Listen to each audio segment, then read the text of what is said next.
हिंदू विरोध की सारी हदें तो नेटफ्लिक्स के ही शो लैला ने पार कर दी थी।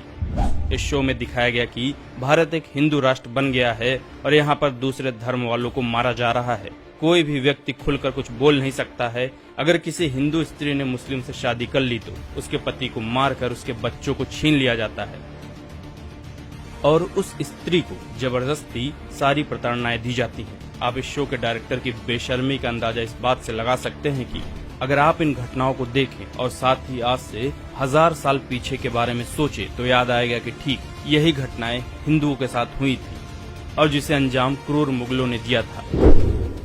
लेकिन इन बिकाऊ निर्देशकों की बेशर्मी तो देखिए, ये सच्चाई दिखाने की बजाय एक काल्पनिक कहानी गढ़ते हैं और उसमें जितना हो सके हिंदू और हिंदू देवी देवताओं के खिलाफ जहर भरते हैं।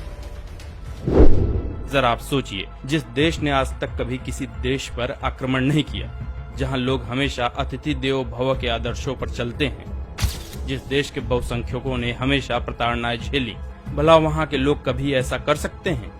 80% हिंदू आबादी वाले देश में ही हिंदुओं को हिंसक और हत्यारा दिखाया गया, लेकिन हिंदू चुप रहे।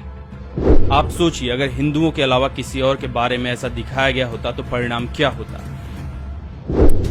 आपको पीके फिल्म का वो सीन तो याद ही होगा जिसमें भगवान शिव के रूप में एक व्यक्ति आमिर खान से बचकर भागा भागा फिरता है। आप लोग वो सीन देखकर बहुत हंसे होंगे, लेकिन क्या आपने सोचना चाहा कि केवल हिंदू देवताओं को ऐसा क्यों दिखाया गया, किसी और धर्म को क्यों नहीं दिखाया गया? धर्मनिरपेक्ष देश में धर्मनिरपेक्षता का सारा ठेका केवल हिंदुओं ने ही क्यों उठा रखा है?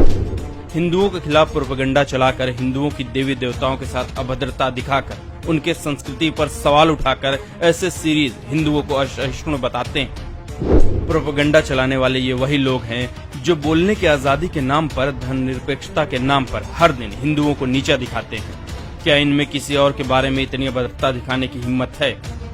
अंत में आपसे यही अपील है कि आप बेशक ऐसी फिल्में या वेब सीरीज को देखें, लेकिन इनके बहकावे में न आए, इनके प्रोपेगेंडा का शिकार न बने, क्योंकि इनका मकसद ही है देश के हिंदुओं में उनके ही धर्म और संस्कृति और इतिहास के खिलाफ घृणा और नफरत पैदा करना।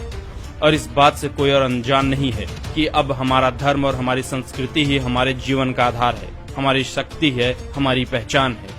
जिस दिन हमें इससे अलग कर दिया गया, उस दिन न हमारे पास कोई शक्ति होगी, न कोई पहचान।